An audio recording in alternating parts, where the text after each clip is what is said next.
All right, guys. So let's talk a little bit about church and state and why they are inseparable and always have been inseparable. The two things go together um, perfectly. I mean, you can't really have a society without a church and state united. So let's talk a little bit about that. And first lesson will be from the Romans. So not Gibbons, but what Gibbons based his silly work on, his modern work on, which is Livy. We'll start off with the introduction, which is some of the most famous lines you can get. And I'll read it here for you, and we'll talk a little bit about this. This video will be, I don't know, 7-8 minutes long. I invite the reader's attention to the much more serious consideration of the kind of lives our ancestors lived. Now, here Livy's talking about the foundations of Rome. Who were the men? Rome's power was first acquired and subsequently expanded. I would have them trace the process of our moral decline, right? Livy's talking about the moral decline of the current Romans. First, trace them the process of our moral decline to watch first the stinking foundations of morality, right? Because at this time, Livy is living through a huge separation between church and state. The two have been severed and divorced from each other. So the sinking foundations of morality, as well as the old teachings, were allowed to lapse. Then the rapid increasing of disintegration and the final collapse of the whole edifice. And the dark dawning of our modern day, and this could be our times too, right? The modern day when we can neither endure our vices nor face the remedies needed to cure them. Let's say that again. We can neither endure our vices nor face the remedies needed to cure them. So let's talk about that.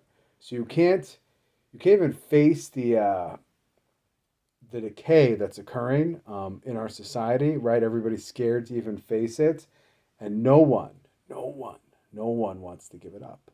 No one wants to say, "Hey, we need to go back to our old ways." So it's all going to collapse. This is taken from Livy's point of view. This is just a historical account and facts of life.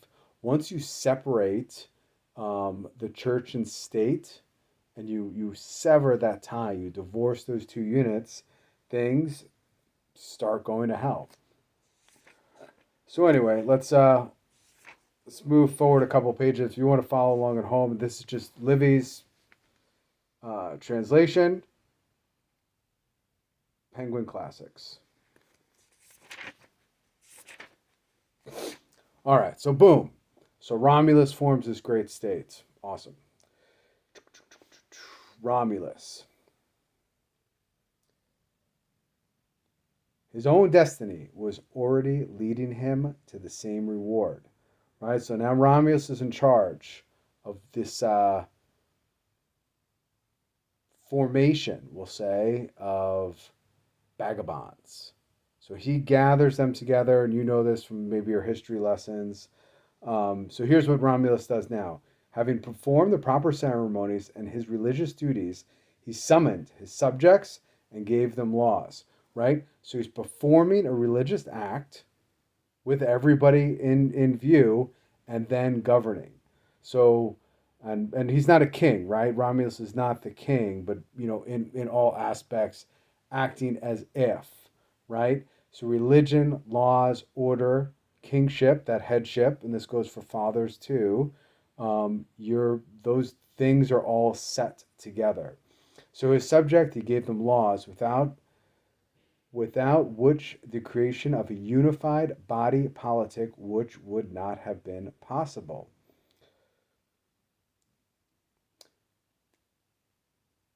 He himself adopted certain visible signs of power. Therefore, to increase the dignity and impressiveness of his position by various devices. So, religion and statecraft together will increase your headship as a leader, right? If you're reading Livy. He set the 12 lictors. I don't even know how to say that word. Anyway, 12 governors, we'll say. The number 12 was due to the fact that there were 12 previous Etruscan communities. So he's giving honor to those 12 Etruscan communities. So part of the community was some free, some slaves, all of them wanting nothing, that to be under kind of Romulus, under this new government, and wanting nothing but a fresh start. So you have slaves, you have some free, you have a bunch of vagabonds coming together that just wanted to have a brand new, fresh government. Then he created 100 senators. He gave them the title of fathers, patres, right? So the descendants were called patricians. Now, when you have a whole bunch of vagabonds and a whole bunch of slaves and free men, everybody just wanted a fresh start, guess what? There's no women. Let's talk about that in the next episode.